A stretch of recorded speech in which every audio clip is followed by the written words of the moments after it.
How's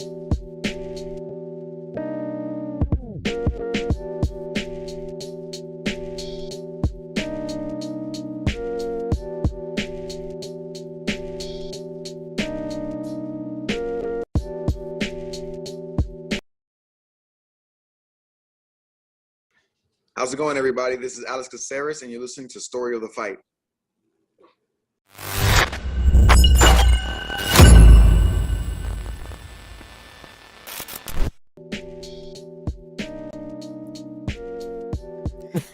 Hi, Story of the Fight listeners.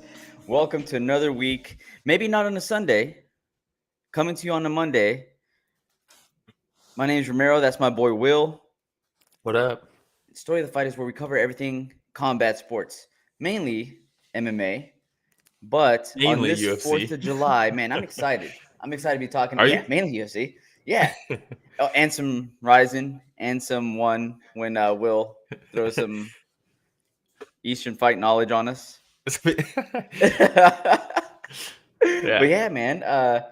What do you have anything going on today, Will? It is 4th of July. Happy 4th to everybody. What are Happy we? 4th. What are you gonna Yeah, be doing? you know, they got a parade going on Alvarado Street in Monterey. Go down Classic. there, you know, check out Yeah. some stuff. Go to Lover's Yeah. Point. Someone just got bit by a shark at Lover's Point, great white. No, They said it must have been like a 20-foot shark. Tore up his leg and his stomach, but he survived. he survived. Like just like a week ago. Whoa. Lover's Point too. Like there's like children there like all day, every day. Are you gonna be hopping in there? Make it a little more exciting 4th of July. Yeah. Test the waters. Oh man, nothing What would about be you? more American than wrestling a shark. Yeah. On 4th of July. Yeah, same thing, man. Downtown Fort Worth, firework extravaganza. Nice. You know. But yeah, man, it's gonna be pretty fun. Dre's still over here. Oh, nice. So we're gonna we're gonna go watch some fireworks.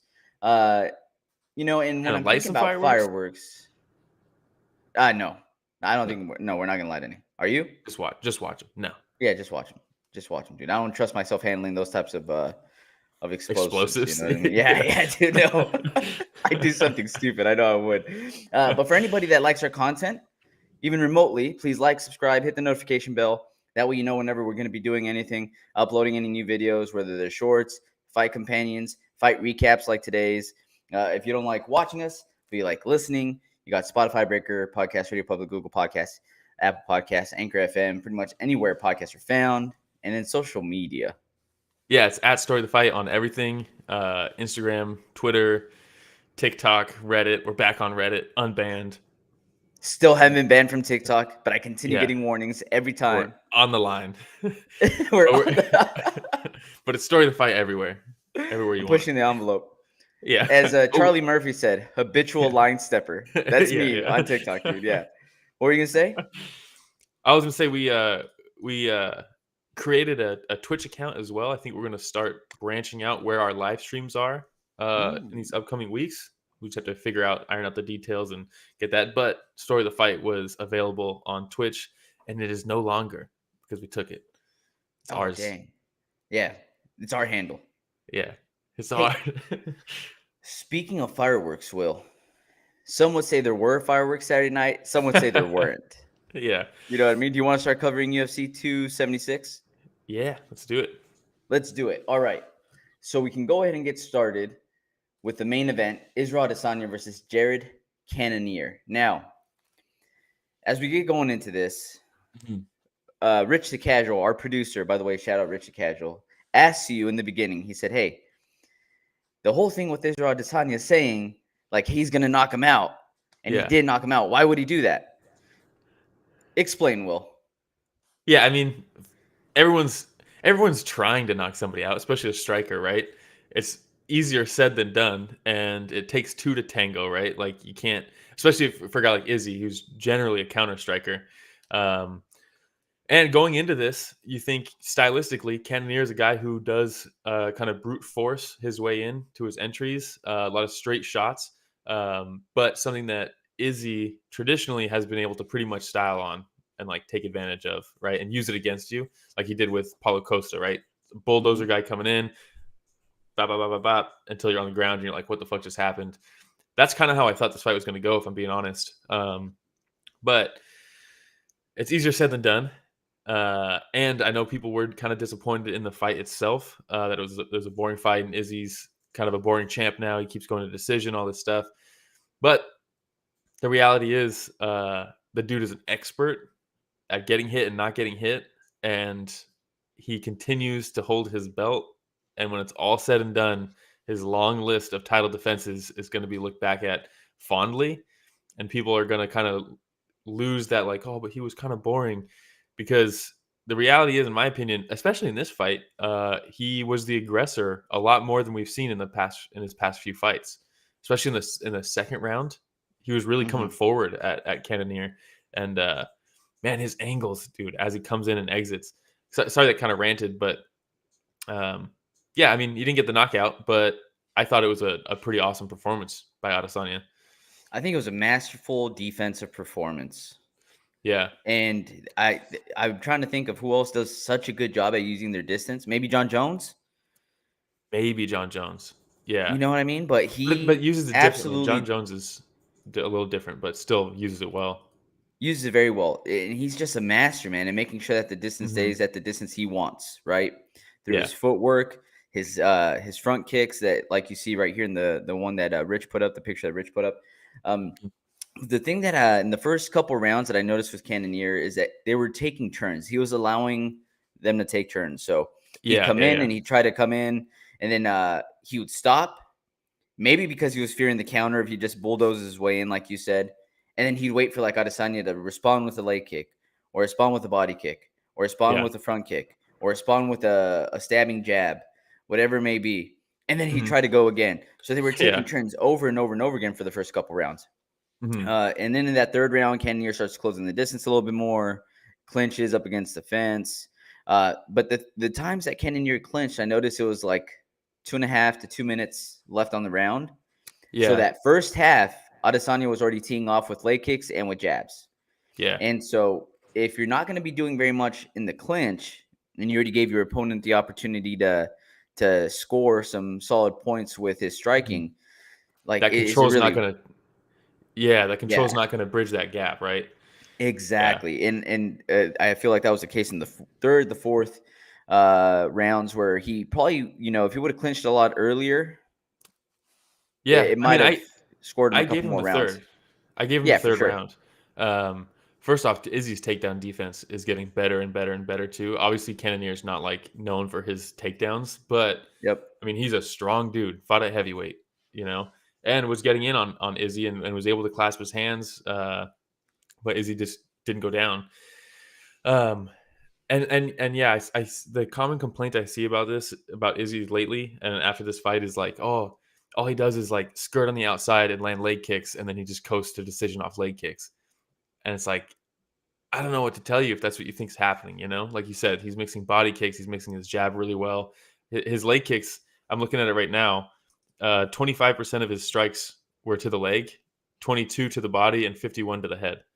So he's going to the body as much as he's going to leg kicks, and then he's doubling that up on the head. Going to the head, yeah. So like, he's not just like, this wasn't people. I think it's kind of like a meme or like a joke of after the Romero fight.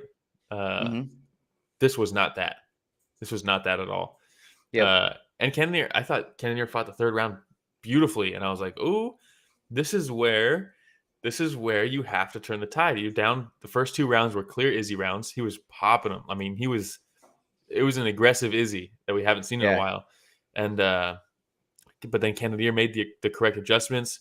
Would finish his blitzes with clinching.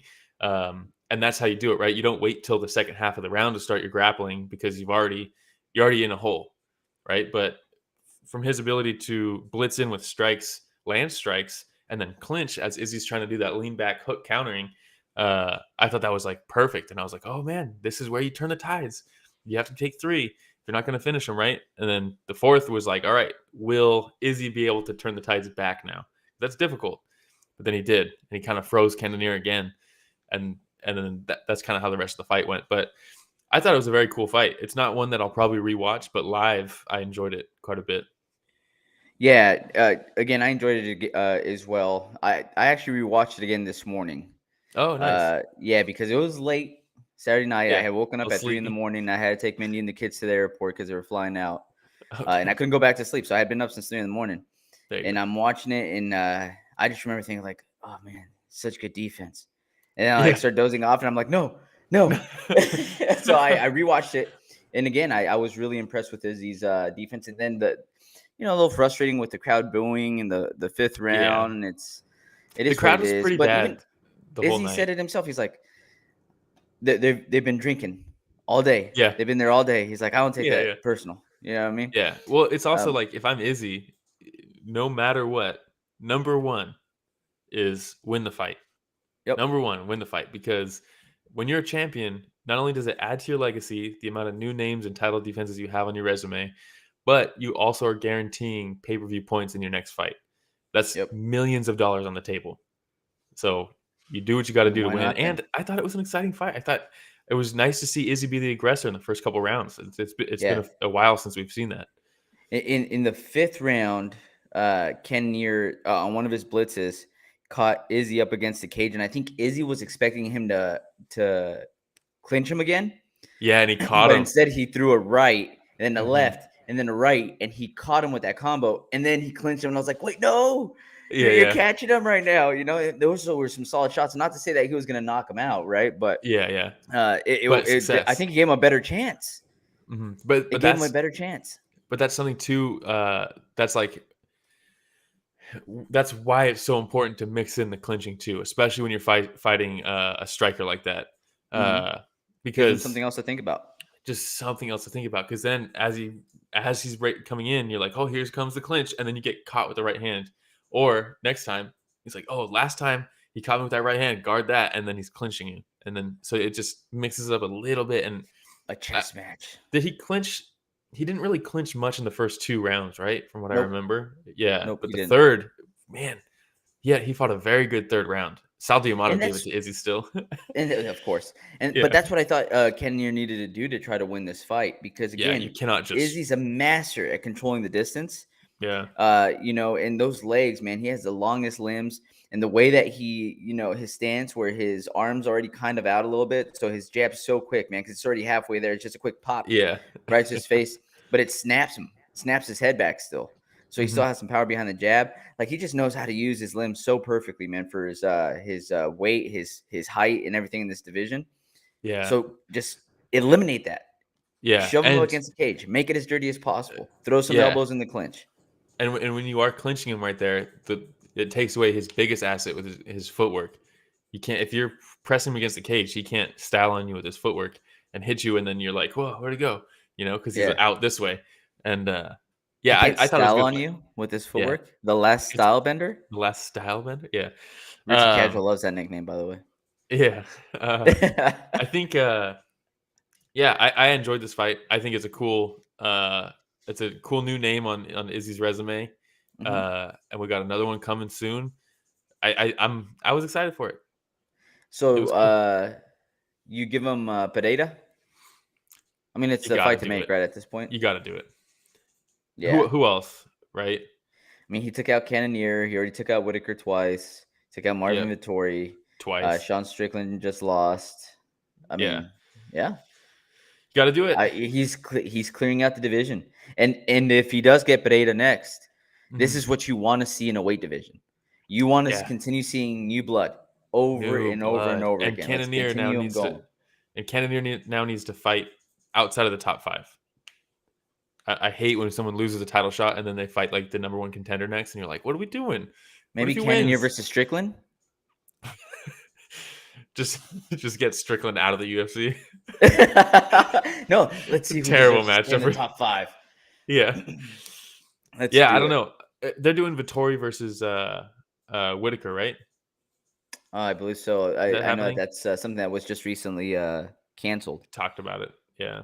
Maybe just rescheduled. I don't know. Yeah, I don't know. Pereira, obviously, he's not even in the top 15, but I mean, he will be soon. Be real here. I mean, they just gave him 4, and he knocked him out emphatically. So, and the history that you just make that fight. You make the fight. Yeah. All right. Well, do we have anything else on the main event? No, I don't think so. Fun main event. But the people's main event was next. Yes, and I'm super excited to talk about this fight. So we have Alexander Volkanovski. I did rewatch this versus Max Holloway. You rewatched this one already? Yeah. Okay. Incredible. All right. Such a good fight. Will, I'm going to go on right now, and I'm going to apologize to Volkanovski. Because in my head, he still wasn't the champ, because in my eyes, I thought that Max Holloway had beat him the last 2 times. I wasn't giving him the respect that he was due. And granted, he worked Korean Zombie, smashed Brian Ortega, right? So it's not like he's not beating the top echelons of the division. Chad Mendes. But in my head, I'm Max. just thinking Max Holloway beat him the last couple times, so Max is still my champion. I was like, hashtag not my champion. Yeah. And Volkanovski came in here and just pretty much gave me the bird, man. Yeah. And said, so here's your champion. I had Volkanovski winning their first fight, but I had Max winning the second fight. So that's what was so interesting about this one. So in your head, it was a real rubber match. Yeah, I think in a lot of people's it was that. I mean, the second fight I thought was a pretty, I don't know, pretty clear for me that Holloway won that one, and it's because of like the adjustments that he made, right? Because Volkanovski, we were texting, and Volkanovski's feints are insane, and the reason his feints are so good is because he actually commits with his strikes. You know what I mean? So like when he feints, you're like, I have to react to that because his strikes are so dangerous. And it works both ways, because then when he feints, you're like, I have to react to his feint, because if he's not feinting, it is damaging. So like his feints make his striking better, and his striking make his feints better. And one of the things that he did so well, everyone was like, oh, the leg kicks in the first fight, right? The leg kicks are what won him the fight against Max Holloway, because Max Holloway would come in heavy on that lead leg to land his straight shots, and Volkanovski's just chewing up his legs, and that bridged the gap in the striking. But then Max made the adjustment in the second fight, and that's how he got the knockdowns early in the fight. Because instead of coming in planting for the jab, he's coming with that floating step, where it's almost like he's going to throw a teep kick with his lead leg, but then he just floats in, and Volkanovski has to jump back. He can't throw the low kick, because if he throws a low kick, it's checked basically, because the lead leg is up, and now he's in range for Holloway. So, and that's what you see in this fight. Right. So the first fight is that step up inside leg kick from Volkanovski. It sets up his hands. It sets up the feints. I mean, rarely do you see the shorter guy be able to control the distance, but that's what he can do with that step up leg kick. And then the second fight, Max Holloway makes the adjustment. All right, cool. The leg kicks are what he built his whole game on in the first one. I'm going to take those away with this floating step in, the way I float in. And that's what was able to land his jabs and all that stuff. He landed the kick that dropped him, right? I was like, okay, the third one, who makes the adjustments? And it was almost, I picked Holloway coming into this fight, but I thought I should have picked Volkanovski, because Holloway made the adjustment in the second fight. So now it's kind of on Volkanovski to make the adjustment. Because if you're Holloway, you don't know what to adjust to, but Volkanovski does. Volkanovski can say, okay, he's throwing that, or he's floating in with his lead leg up. I can time that with the overhand. That's how you beat that float in. But the second fight, it didn't work, because it takes a while to make that adjustment real time. But now he has a game plan to work against. And then you see it in this fight, Max Holloway, again, he's floating in. And then Volkanovski's just cracking him with that right hand every single time he came in.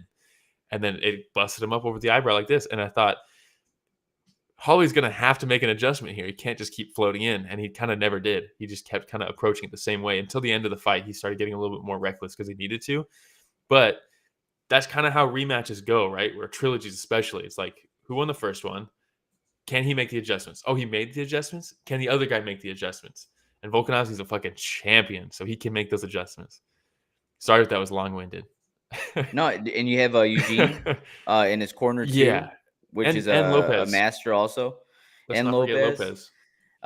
And man, I was just so impressed with Volkanovski's speed too. Dude. Because Holloway's hands are some of the fastest in the division, and he made Holloway look slow. Yeah. But I was super impressed with his boxing, the adjustments that you had pointed out. And I'm super frustrated right now looking at the different memes being like, hey, Holloway's going to forever be the number one contender. And it's like, no. Yeah. Holloway was a champion. Yeah, Like, yeah. he held the title. He had For a several long title time. defenses. Yeah, he held it for a long time, man. He's going to go down as one of the best featherweights. Maybe not the best, but one of the best featherweights to have fought in the UFC. So everybody needs to stop with this. Hey, Max Holloway's going to forever be the number one contender. That's he's already just cemented himself. Yeah, he doesn't need to prove anything else. He's one of the best ever. Where does this put Volkanovski for you? I mean, we talked about it. I think pound for pound number one for sure. I think he's pound for pound over Usman at this point, because let's be real. Now it's regardless of how you thought the fights went. It's not like he got blown out in the first couple fights and it was like, oh man, Holloway should have won that. He cleared him out. They were close fights. 10 rounds, very highly contested. This was a 5-round sweep. So I think that's more impressive than anything Usman's done at this point. You beat someone like Max Holloway just one time is incredible. This is 3 times, and one is dominant. You bury the hatchet with this win. I think that puts him pound for pound number one. And it's not like he's not just a striker. He's not just a wrestler. I mean, the guy is good everywhere. And now he's talking about going up to 155 and challenging Charlie Olives, whoever ends up winning the title, right? So do you like that move? You like the idea of him hopping up to 155? I don't know. Kind of. They talk about like, I think that should only happen when you clear out a division, and we still got some guys that I would like to see him face. I mean, Volkanovski has the opportunity to surpass Jose Aldo as the featherweight GOAT, and it's if he beats Yair, Cater, if he starts beating these guys, like, I mean, it'd be insane. The resume, it'd be undeniable at that point. Yeah. In my opinion, going up and winning another belt, it does add to the legacy. But it also, in my opinion, kind of detracts a little bit when there's like clear guys that he could have been fighting. You know, you have Yair versus Ortega next, right? That's happening? Is that what they scheduled? Yes. Yeah. So I mean, maybe he goes up and fights. Timeline wise, I don't know how that's going to work though. If he goes up and fights Charlie Olives, whatever happens up there, because if Yair beats Bryan Ortega, it's like, well, that's a title shot. You know, clearly. I mean, he had a contested fight against Max Holloway. He came up short, but then it kind of put him right at that top level. I think he kind of became legit to a lot of people, including myself. That was a real. That's just what I was about to say. I think that's the point where everybody was like, all right, Yair's here. He's in the top 3. He is very good. And he's a contender. Yeah. And which is weird to say because he's been in the top 10 for a while. Yeah. Well, it's because how many guys have a USADA suspension for going missing 3 times? I mean, the guy's almost fucked up his entire career. It's a cartel. It's crazy. Yeah. It's a cartel. Yeah, but they were hiding him. Yeah. But if he beats Ortega, and I do think he beats Ortega, I think that's a title shot. And I would love to add that name on Volkanovski's resume. If he can beat Yair, it's also another style that Volkanovski has not faced yet. And that also further cements you in history, is like, he fought a wrestler. He fought the strikers. He fought the crazy jiu-jitsu guy like Bryan Ortega who snatches the neck and it's over, but he got out. And then the crazy unorthodox striker with the back elbow knockouts like Yair Rodriguez. Like, if you could beat every single style, that's how you become the Jose Aldo of the division, you know? Yeah. So I don't know. Hey, by the way, props to Holloway when they're talking about being the best featherweight of all time. He's like, did we already forget about Jose Aldo? I know. You know, 9 years or something crazy. Like, I love this guy, man. Max Holloway, one of the greats. Yeah. But all right, we have Yair versus Ortega. Like, it's on the 16th. It's in a couple weeks. Yeah. So like, dude, why are we making any decisions about going up to lightweight? And maybe that's what they're depending on. If Ortega wins that fight, maybe they're like, all right, yeah, go up to lightweight. We don't really need the rematch. But if Yair wins, timeline-wise, you guys both just fought in July. You guys perfect timing. Both will be ready at the end same of the time year. then. Let's go. November, December. Yeah, Let's do exactly. it. Dude, you imagine if Volkanovski, dude, he has so much potential, man. If he fights Korean Zombie, wins emphatically, fights Max Holloway, wins emphatically, and then fights Yair Rodriguez in the same year, that's a year right there. That's very good. Smashes him. Oh yeah, if he can. Frankie Edgar. I mean, because right now they called it in the fourth against Korean Zombie. In this year alone, he's 9-0 in rounds. He hasn't lost a round. He's got 9 rounds that he's won. If he can clean sweep Yair, that's impressive. Wow, but man. Brian Ortega also might just snatch Yair's neck. I mean, this might go down as one of the best runs. Not just in the division, but in UFC history, man. When we take a look at the folks that he's faced. Yeah, it's very high caliber. And then you look at like Calvin Kattar just lost to Josh Emmett. Josh Emmett's probably a win away from a title shot. That's a new opponent as well. I cannot believe Zabit retired. Can you imagine if he also has Zabit on his resume? He's in a house of learning doctors now. Yeah. That's what he's doing. That's what he's doing. It was Johnny Hopkins. Yeah, exactly. I'm glad you picked up on that reference. It's all about who you know. But with I know Uriah Faber, there's a video of him out right now where he's lobbying for Josh Emmett to get the next shot at Volkanovski. Yeah, and he needs another win. Man, yeah, we'll see. We'll see, because he's gonna get to the point here pretty soon where he's just going through the division and knocking him down. So I'm sure Josh Emmett's time will be coming. I think so, and well, it's also one of those things that that should happen when a champion is dominant and keeps winning. Like the threshold for getting a title shot should start to diminish. You should be able to be Alex Pereira, not even in the top 15, and then fight number 4, and then because who else? Trying to mix it up for sure. Trying to mix it up. Let's get some names on the resume. Anything else on the co-main event? No, I don't know what's next for Holloway. I don't know who he fights next. He's talking about going up to lightweight, but it's like, I mean, I think he's too small for lightweight. I don't know. For sure. We'll see what he does. All right. We'll go over the next fight here, which is Alex Pereira versus Sean Strickland, which, by the way, has title shot implications. Yeah. With this fight, right? And that's something that we alluded to earlier when we were talking about Izzy and his fight. But Alex Pereira being, there's that famous video that goes around all the time, especially when Izzy's about to fight, or when Alex is about to fight, of Alex Pereira knocking Izzy out in kickboxing. Yeah. So there's always that group of people that are like, well, let's just throw him up against him again, because he's one of the last ones to knock him out. So let's see if he can challenge Izzy. And like in my mind, I'm like, man, maybe too much too soon. I don't know, like shooting up from 12 to 4, or from what? I don't even think he was ranked, right? Was he? No, he wasn't. No. Yeah, he's still technically not ranked.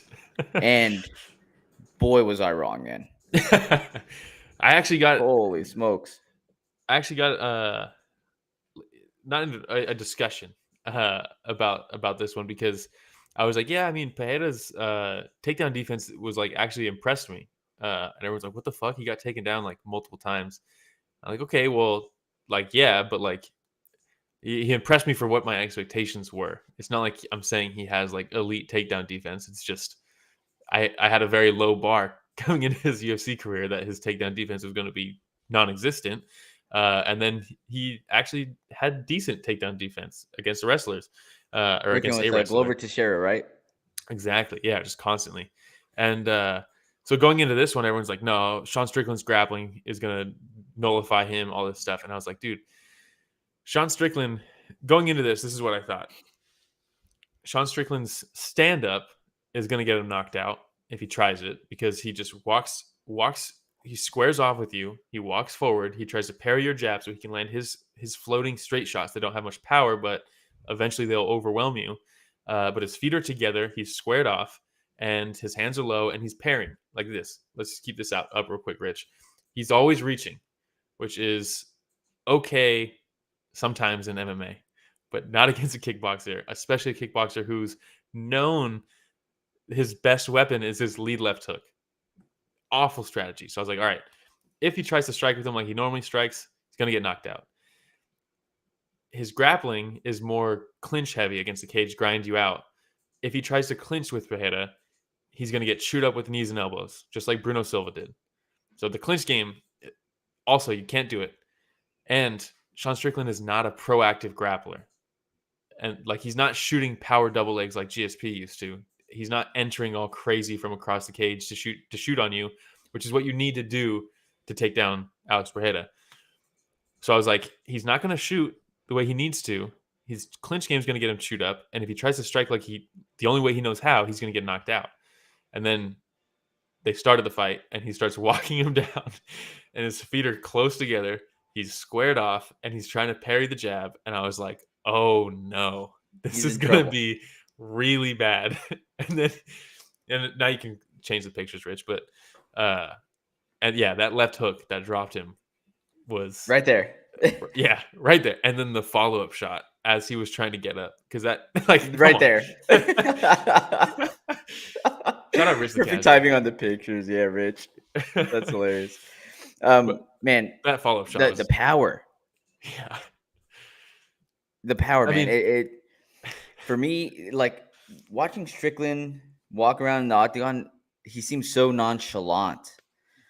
You know, like, and I know that it's not that he's in there and that he doesn't care. That's just his style of fighting, right? Mm-hmm. And it's worked in the past. It has, but you're going up against this absolute striking killer, and I would like to see a little more urgency, You know, because different game plan. Yeah, man, this was bad, and you know, Sean Strickland's always saying things that are controversial. Yeah, you know, he's not the most well-spoken guy, but thinks he is. Yeah, but he's a good fighter. Yeah, he is good. He's a good fighter. And coming back from that accident that he had and not fighting for how long was it? Was it? It was a long time. It was like a couple years, wasn't it? I think between so. Yeah. fights or something like that, and being able to do what he's done and move up to number 4. You know, it's kind of hard not to root for the guy because it's like it's a little bit of a comeback story after his accident. Again, outside of what he says, outside of the stupid comments. Just the fact that you see somebody like that come back, that's pretty cool. And he's got fun fights, man. Yeah, his trash talking in there. He didn't have an opportunity this time to really talk at all. Yeah. But either way, man, super impressed with Alex Pereira, man. Yeah, I mean, he did pass the test with flying colors, right? And people are going to say, like, oh, you shouldn't get a title shot until you've, like, gotten tested by, like, a wrestler, at least if you're a striker, or vice versa. If you're a wrestler, you got to fight a good striker, all this stuff. But I mean, what else are we going to do here, you know? I mean, and he technically fought a wrestler in his debut. I thought that was kind of an interesting matchup. Not like an elite guy that he faced to start his UFC career, but still a wrestler and still was tested with the grappling and passed. Knocked him out with the flying knee. And then goes to war with Bruno Silva, was it? I believe it was Bruno Silva. Yeah, Bruno Silva. Goes to war with him. Fun fight. And then knocks out Sean Strickland in the top 5. That's a title shot. And the history's already there. Izzy arguably won one of the fights. Then he gets knocked out in the other. But also the fight that he got knocked out, he almost knocked out Pereira earlier in the fight. He beat the brakes off him for a while. Got a standing 8 count. I think it was a standing 8 count. And again, we already named off the list that's ahead of him. If he moves up to 4th, and that's Robert Whittaker, Jerry Cannonier, Marvin Vettori, which have all lost to Israel Adesanya already. Most of them multiple times. So, and 2 of them already booked. So, literally, the only people above him who aren't booked is Jared Cannonier. And they're not going to book a rematch right away, you know. Especially when what was it? I think it was like 50-45, 49. 46, 49, 46, if I remember correctly. Yeah, good old Sal. Thanks, Sal Diamato. Love it. Yeah. All right, man. We'll have more about Sal super excited. Fight. I think pretty soon here in the next few weeks we'll hear rumblings of the UFC trying to book Pereira versus Adesanya. Yeah, I think you have to. All right. We'll move on. We will move on. And the next fight, a couple of heartbreaks coming up here, Will. Oh, God, I know. A couple of heartbreaks. So we'll start off with my first heartbreak here, which was Bryan Barberena versus Robbie Lawler. I don't even want to see the pictures for this one just because I've seen some of them and Robbie just looks so sad. By the way, world-class mohawk by Barberena. World-class. And going into this, there's people that are like, man, Robbie Lawler still has it in him. Did you see his last fight against Nick Diaz? And I was like, I did. And The one that's where why he I'm was sparring? questioning whether either of them still have it in them. Yeah. I wasn't super impressed with Robbie Lawler. Also taking into consideration who he was fighting. Yeah. And also, at what point in their career? Yeah, it's also very clear after this fight that Robbie was 100% holding back in that fight. Yes, without a doubt. And not this fight, and you but have, in the Nick Diaz fight, he was very clearly holding back. And you have Barberena, who's an absolute monster, man. Yeah, he's a fucking savage, dude. Just one of the most violent guys in the UFC. Do you remember his fight against Vicente Luque? Jesus. Yeah. I mean, how many fight of the nights has this guy been in? He's down to brawl, and Robbie Lawler's down to throw as well. But I figured one of them was going to be able to outlast the other. Yeah. At this point in their careers, and I on our picks list, I did pick Barberena. Yeah. And I was sad that I was right. Yeah, me too. I picked Barberena, and after the first round, I was like, you know what? If I'm wrong, I might be happy. I'll be happier if I'm wrong in this one, because I thought Robbie took the first round. And then Barberena just turned into an avalanche. I mean, those shots to the body. Honestly, I think the shots to the body were big for him in the second round. Really took the wind out of Robbie. And then once he started mixing in the elbows, because Robbie was doing such a good job of rolling with. He's so good at rolling with shots. He's shelling up, he's rolling, he's parrying. You can't touch him. Nothing's getting through. Yeah, everything. And Name then a defense, he did it. Yeah. And then Barberena's like, okay, if you're going to do that, I'm just going to pitter patter. So you're parrying everything and then sneak in lead elbows.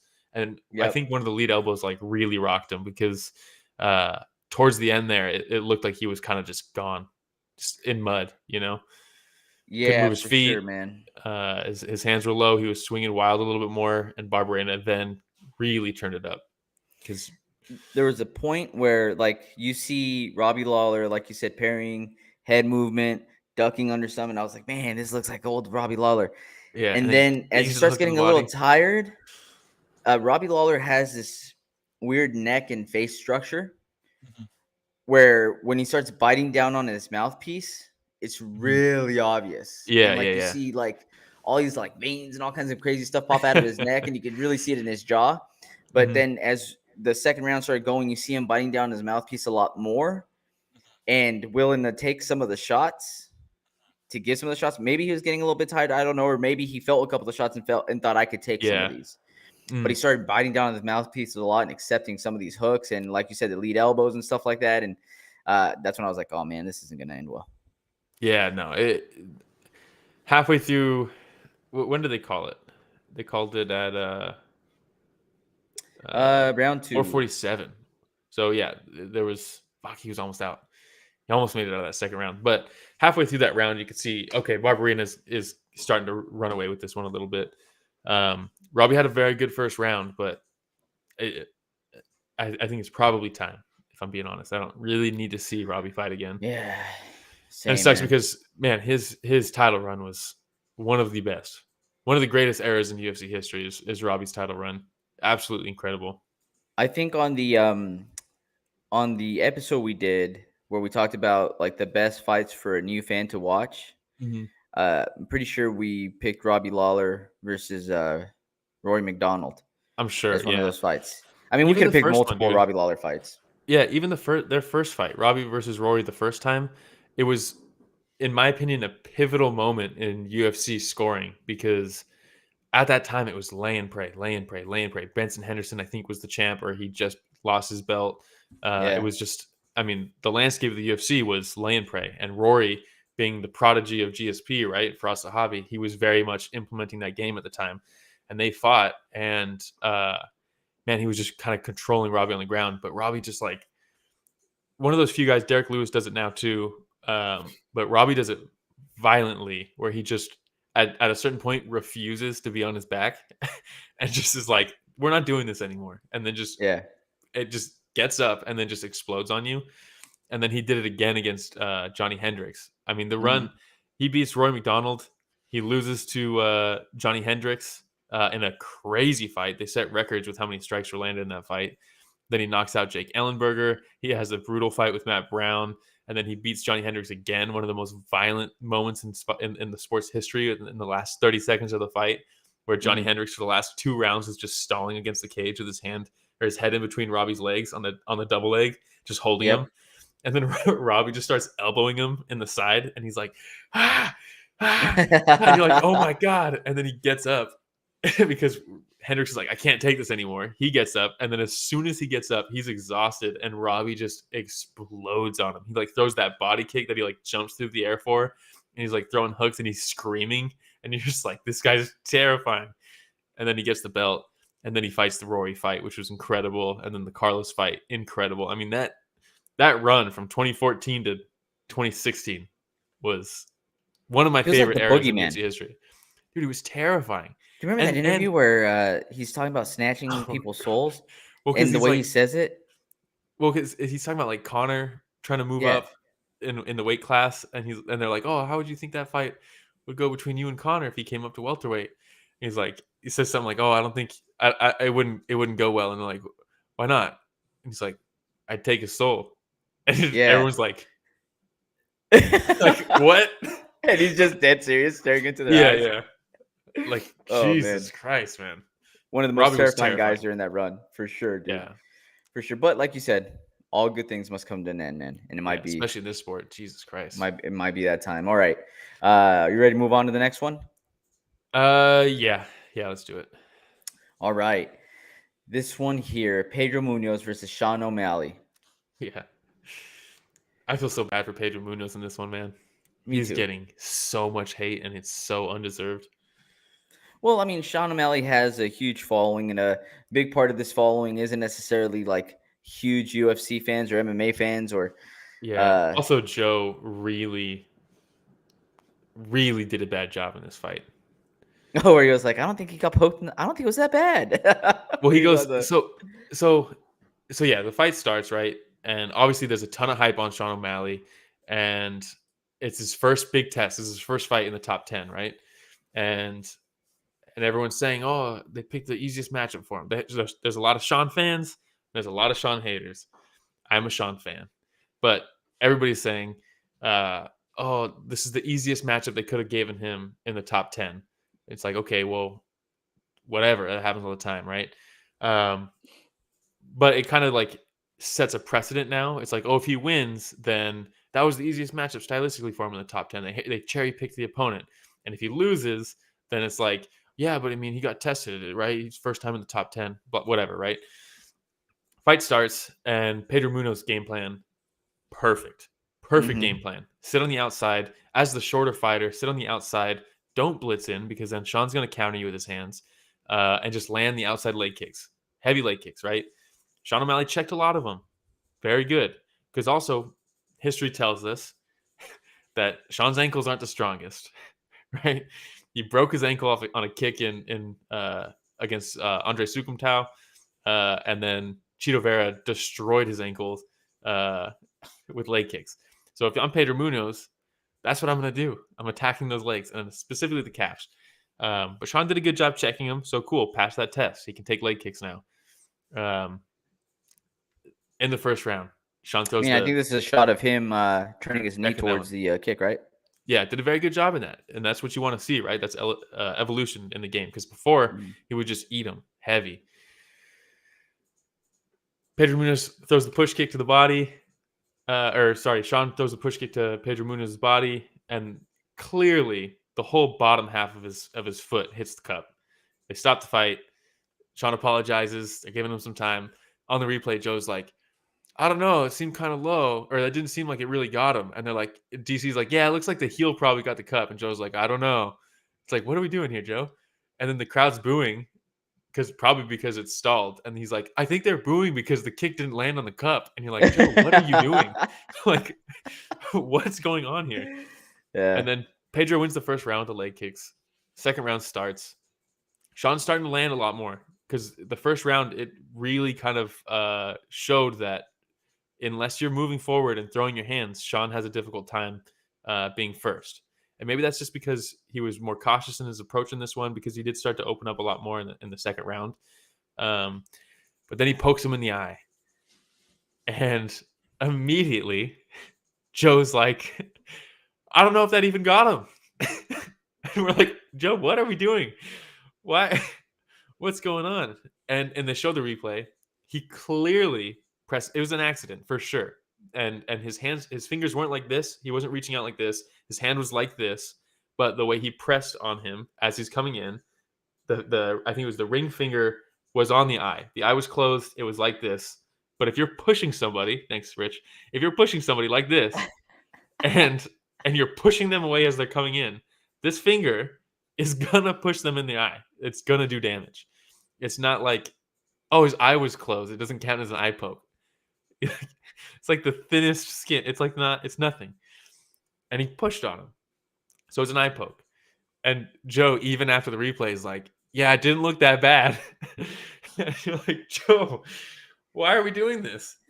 And it's just, all he's doing is feeding the O'Malley fans who are like, he never even kicked him in the nuts. The eye poke wasn't even, his eye was closed. He didn't even poke him in the eye.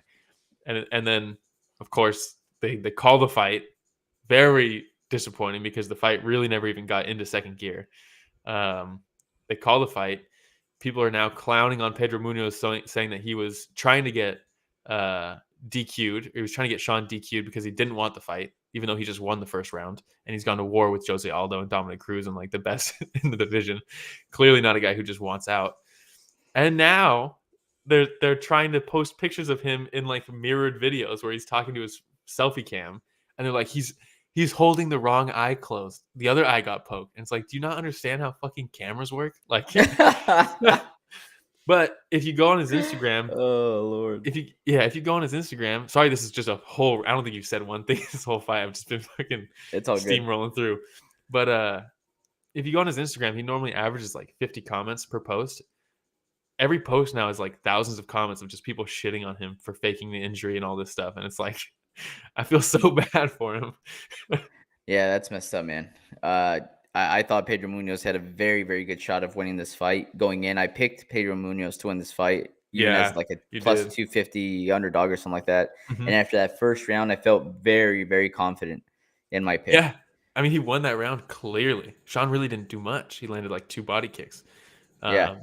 And everyone's like, yeah, but checking the leg kicks, all he did was throw leg kicks that got checked. And it's like, that's still more than Sean did. So I don't see what the argument is. And you don't score defense. So the checking of the kick doesn't do anything for Sean. Yeah. And I'm hoping they run this one back, though.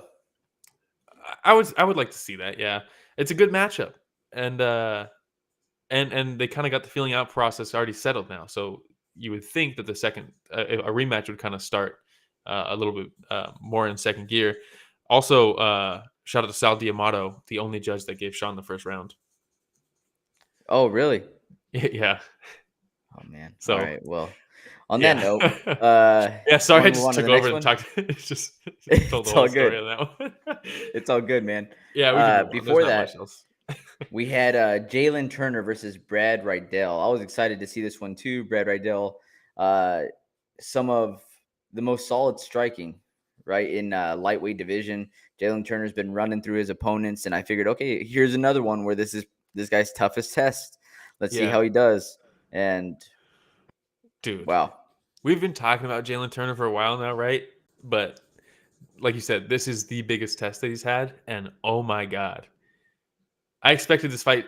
I picked Riddell, and as soon as I sent it, I was like, fuck, I should have picked Turner just because of the length and like he's so. But then I was like, yeah, but Brad Riddell's training with people like Dan Hooker and Izzy and stuff. Like he's dealt with the length before, and then Jalin Turner said, hold my length as I throw this high kick at your face to open the fight. Oh my god. I mean, and what perfect timing too, because DC was like, Jalin Turner said that he wants to land a heavy shot to earn Riddell's respect in the beginning, and literally a second later, boom, and he goes just like that. Yeah. Perfect timing, DC was great the whole night. This might have been DC's best commentary night. He was fantastic. Yeah. Dude, but who's next for Jalin Turner? Dude, sky's the limit, in my opinion. This guy is, I mean, he is so good. I mean, the way he snatched that neck, like, that's not a position where you. When he snatched it, I was like, it's a tough one. But then it was like, oh yeah, but they did just start. They're not sweaty. Like, and he's a jiu-jitsu guy first and foremost. And then when he stepped over, it was like, oh no, there's no way he gets out of this. I mean, yeah, the tarantula, man. I don't know what's next because lightweight's one of those divisions that's just fucking. It's ridiculous. It's stacked, man. Man, it's super stacked. He's now on a 5-fight win streak. All of them finishes. But I mean, he breaks into top 15 with this win. I think so. You know, because Riddell's kind of the gatekeeper at that 15. But man, if you look at the people that are outside that top 15, just outside, it's nuts, man. They're crazy. Give him Tony Ferguson. I feel like every week I'm like, give him Tony Ferguson. Yeah, get a guy with a name. He get a guy with a big name. You want to, just shoot this guy into the stratosphere? Give him Tony Ferguson. Yeah. I don't know, man. The lightweight division. I mean, we still have Dan Hooker in it. We still have Connor in it. We still have Tony in it. Like, these are guys. Give him Dan Hooker, and he just continues knocking down City Kickboxing. Yeah. Honestly, stylistically, it's a very fun fight too. That would be. Yeah. All right. Not much to cover on the fight though. It was a very fast fight. Jalin Turner's going to fight for the belt soon. Yeah. Oh yeah. He's going to be a contender, like a serious contender here soon. Yeah. Another sad moment for me. Last night, Jim Cerrone. Oh, you're cutting out a little bit on my end, but yeah, Jim Miller versus Donald Cerrone, Cowboy. Yes, Jim Miller versus Donald Cerrone. Yeah, man. This wasn't very sad for me. I was more stoked for Jim Miller than I was sad to see Cowboy retire. But I mean, it is the end of an era for sure, right? I mean, Cowboy's been forever. I mean, when I don't know the first time I saw Cowboy fight. I mean, take a look at their records. Jim Miller goes in 35-15. He now has the most wins in UFC history. 16. Yeah, Jim Miller. Yeah, incredible. It was just a couple legends going at it, man. I picked Jim Miller to win this fight as much as it hurt me because, again, just going based off of their most recent fights, Jim Miller still looks like he has more left in the tank, which is crazy to say. Dude, he looks phenomenal. Is this a 3-fight win streak from now? I think so. A 3-fight finish streak as well. Like, I think wait, did he finish the last one? Let me see here. Yep. I thought he knocked him out. He did. Yeah. So he beats our boy Ghost Pepper, right? Then he beat Nicolas Mota with a right hook and ground strikes, and Cerrone with a guillotine choke. Yeah, I mean, Jim Miller looks better than ever, honestly, which is crazy to say because he's just been, I mean, I think he was fighting before I started watching UFC, 2008, about the same time. So, I mean, he's been, I mean, ever since I've been watching, he's been a staple of the UFC, and he's just always been just such a solid benchmark, just so well-rounded. His jiu-jitsu is so sneaky. I mean, dude got head kicked and then guillotined him. Like, just how he planned it. Just how he planned it. They throw both kicks. Also, stepbrothers moment, right, when they're in the yard and they hit each other with the baseball bat and the golf club. Yeah, but instead it's the body kick to the head kick. Look at that. I mean, if you showed someone this picture and we're like, also, in the next 5 seconds, the guy that landed the head kick tapped out, you'd be like, what? Like, look at that. It was literally like 5 seconds after. He got high kicked and then just grabbed his neck and choked him out. I mean, massive performance from Jim Miller. And then Cowboy Cerrone hangs it up. Yeah. Which, again, it's time. Maybe it was time since his last fight, right? It's been time. It's been time. But still, it's an end of an era, man. Yeah. Hey, how about this? We met him at the airport. We did meet him. And he was one of the nicest guys ever.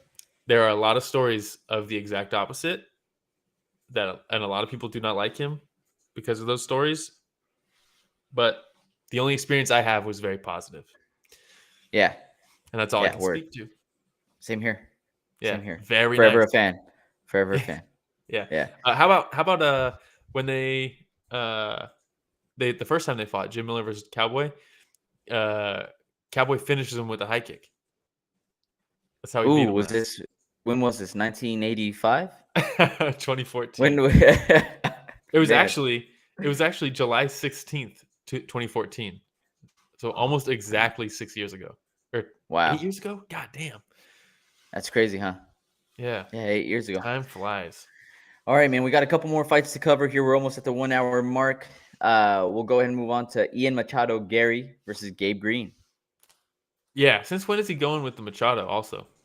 I think this is the first time he started going with Machado. Yeah. Because for sure he was just Ian Garry before. Yeah. Yeah, cool. yeah. Hey, whatever he wants to do, man. Whatever he wants to do. If it's his name, it's his name. If he's 10-0, you could be called whatever you want. Yeah. And if you're showing you have to call him Nighthawk. Yeah. By the next fight. Yeah. All right, but you have to call me Dragon. But I mean, if he keeps showing improvement fight to fight like he is, I'm excited, and he can call himself whatever he wants because he showed some things in this fight that he had that were weaknesses in his last couple fights. Go ahead. He throws that straight right. God. And the thing is, Green was slipping, but he was anticipating the slip. Yeah, so instead of catching him right on the nose, he would end up catching him on the cheek because he followed him as he's slipping.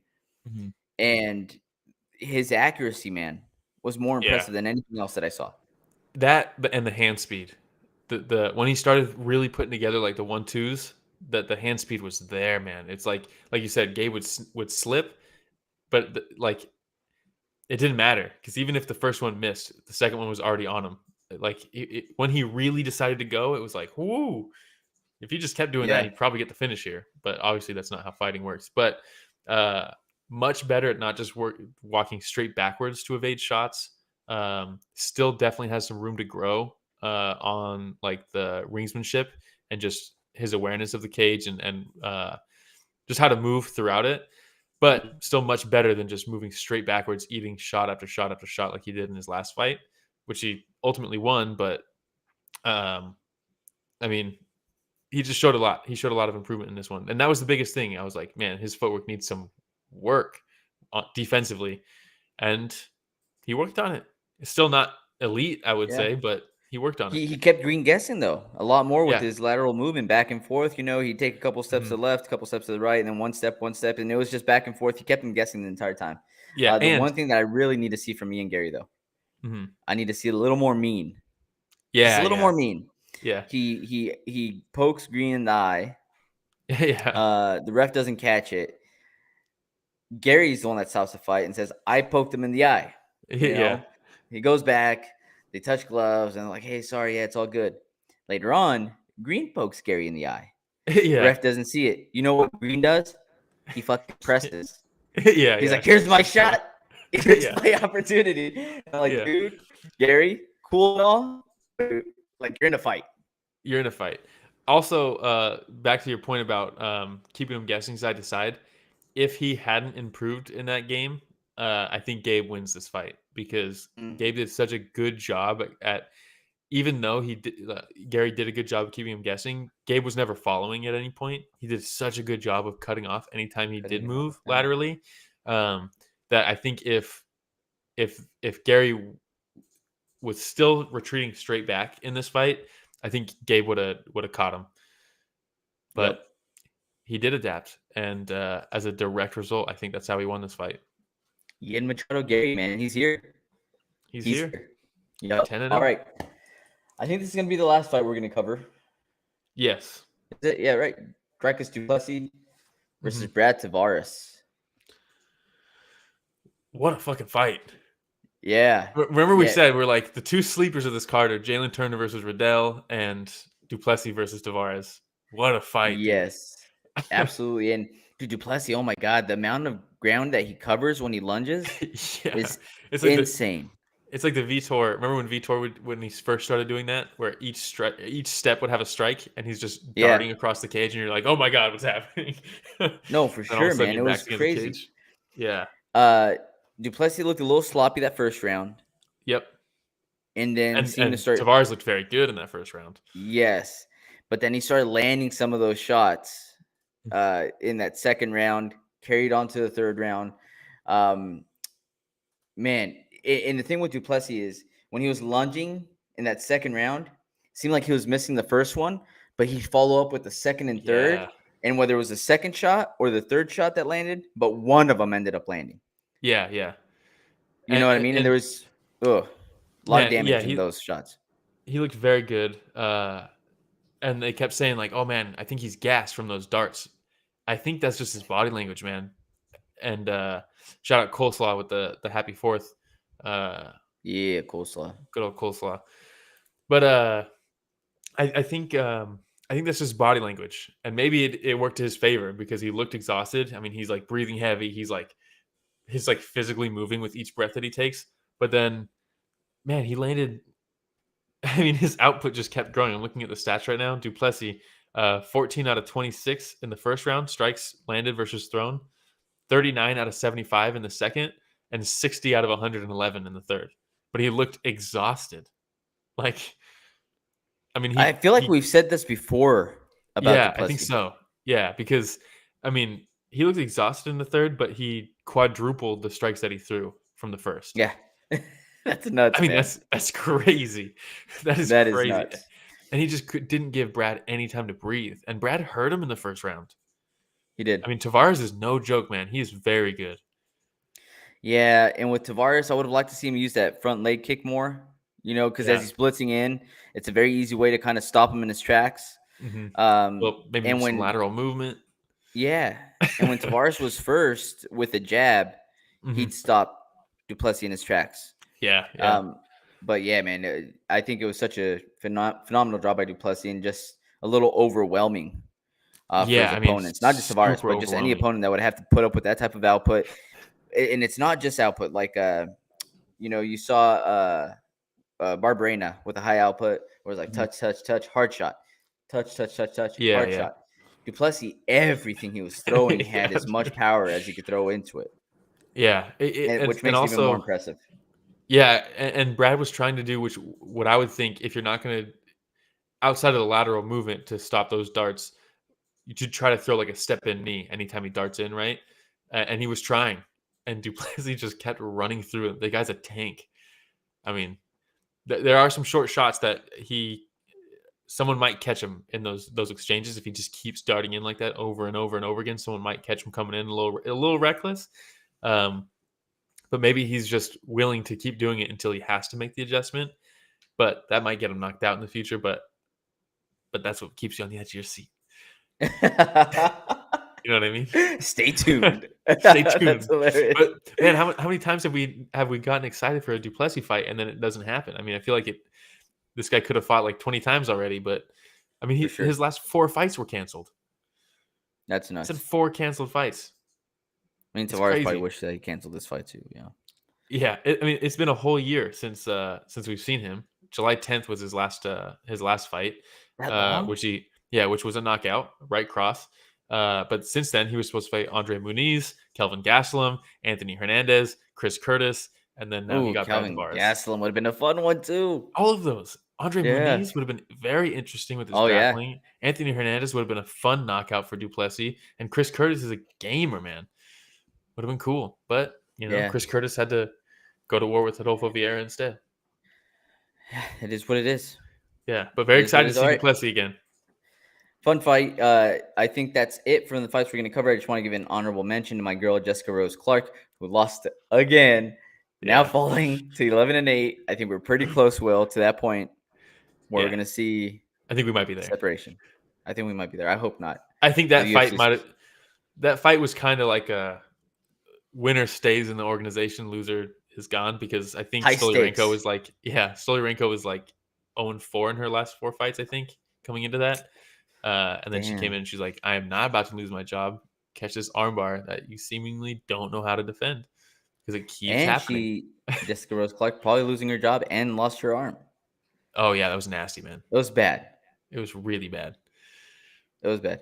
Hey, Jessica Rose Clark, if you need a shoulder to cry on, holla at you. We good. She's been training in Gilroy lately.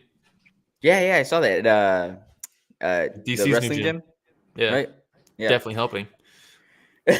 All right, so let's see. Canceled fights. Moment of silence. Moment of silence for the fights that we lost. And Jessica Rose Clark's arm. Yeah, Jessica I versus Casey O'Neill. O'Neill tore her ACL.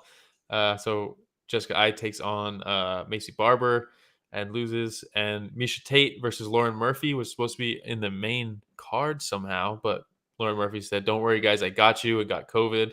And then good looking out, Lauren Murphy. And then Jim Miller was supposed to fight Bobby Green, which is a crazy fight, but Bobby Green had to pull out for undisclosed reasons. There are some rumors that it might be USADA, but I doubt it. And hey, honestly, with Jim Miller, and it's weird to say this at this point of his career, but a real test. Because we see this resurgence from Jim Miller, and you're wondering, like, man, how real is it? Yeah, because Ghost Pepper had a lot of success before he got caught. He did, and he had a crazy weight cut. Not to make excuse for our boy, short amount of time, crazy weight cut. So UFC debut. Yeah, it was stacked against him. Yeah, his cards are stacked against him for sure. Just like the UFC likes to do it. Performance of the night bonuses. Yeah, Stoliarenko, they say not only do you get to keep your job, but here's $50,000 for your armbar that broke or dislocated Jessica Rose Clark's arm. Jalin Turner got also a performance bonus, $50,000. Alex Bejeda got $50,000 for that knockout and a title shot. Probably a good night for him. And fight of the night was Robbie Lawler versus Bryan Barberena.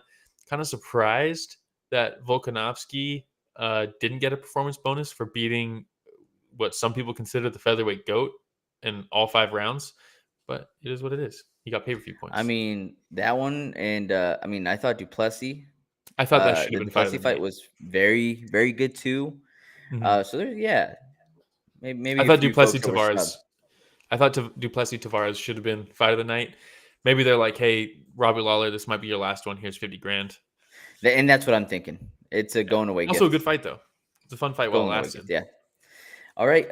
Next fights we have coming on is the 9th UFC Fight Night. Rafael Dos Anjos, RDA versus Rafael Fiziev. Winner or loser has to change their name. Yeah.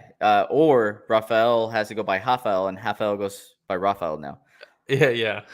You're like, wait, what? It's a fun card though. It's nothing too crazy. This is not.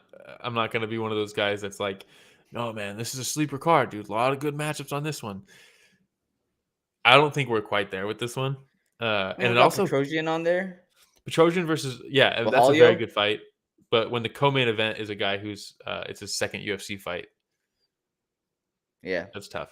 But Saeed Magomedov versus Silva de Andrade is a very good fight. Silva de Andrade is a fucking psychopath. That guy's terrifying. Jamie Pickett, that fight not too excited about. Chase Sherman versus Bandera. Fun one, though. Yeah, that's exactly what I was about to name off right now. Well, the next one's the best fight on the card, in my opinion. Michael Johnson versus Malarkey. Michael Johnson. Yeah. I mean, that's a great fight. Those guys are going to go to war. Get the next fight out of my face. Yeah, Calvillo versus Nunes. Both people that you are big fans of. Hey, man, Nunes isn't that bad. I like Nina Nunes. She's coming in with the mom power. The mom power now. True. The next one I am very excited for. Ayman Zahabi versus Tercios. Ricky is fucking must-watch TV, in my opinion. Cannot wait to see him fight again. We got Antonina Shevchenko? Yeah. Yes, please. Yeah, that's a good one. Courtney Casey. That is a good one. Cody Brundage versus Trajan Gore. That's a fun fight. It's not this card. Yeah, Nzechukwu versus Kyle Robertson. This card's not too bad. It's not too bad. There's fights to look forward to, kind of sprinkled throughout it for sure, but it's definitely not. It's a little palate cleanser. This one is, it's a palate cleanser. It's also, hey, we're the UFC and we have this big deal with ESPN and we have to have a certain amount of cards throughout the year. And so here's one that we put together last minute to hit our quota. Yeah. And, but it's a good one because after that, then I think that's when we have Brian Ortega versus Yair Rodriguez coming up on the 16th. So, and that's going to be a really fun fight. On ABC, too. Look at that. Hey, the prelims for this card was on and looking ABC. At that card, it's very good. Suma Darji versus Matt Schnell. Shane Burgos versus Air Jordan. Come on. Soriano, your boy, Soriano's dude. on it. Ricky Simone versus Jack Shore. Jack Shore is insane, dude. That guy is so good. Quarantillo, Billy the Kid versus Bill Alge. I mean, what are we doing? What a great come on. That's what I'm saying. Down Young We need Justin next week's Jacoby. card leading up to this one. This is just too much excitement after UFC 276. Yeah. Oh, Abu Bakar's back. Oh my God. And they're giving him All Phil right. Rowe. What did Phil Rowe do to the UFC? All right. Man, fun week. Again, happy 4th of July to everybody. Be safe out there with any explosives. And if you even remotely like our content, please like, subscribe, hit the notification bell. Find us on Spotify, Breaker, Podcast, Radio Public, Google Podcasts, Apple Podcasts, Anchor FM, anywhere podcasts are found. You can also find us on social media, Will. Yeah, at Story the Fight on Instagram, Twitter, TikTok, Reddit, everywhere. Story the Fight everywhere. Twitch. I don't know. I think we're just doing live streams there at some point. I don't even know if it's a social media platform. I think our live streams will also be there eventually. Diversifying our portfolio. Yes. All right. Well, that's all I got. Wu-Tang Financial. Fun week. And just in case you didn't know, Will, this show is produced by Richard Bustos, aka Rich the Casual. Thank you, everybody, for joining us for another week of Story of the Fight.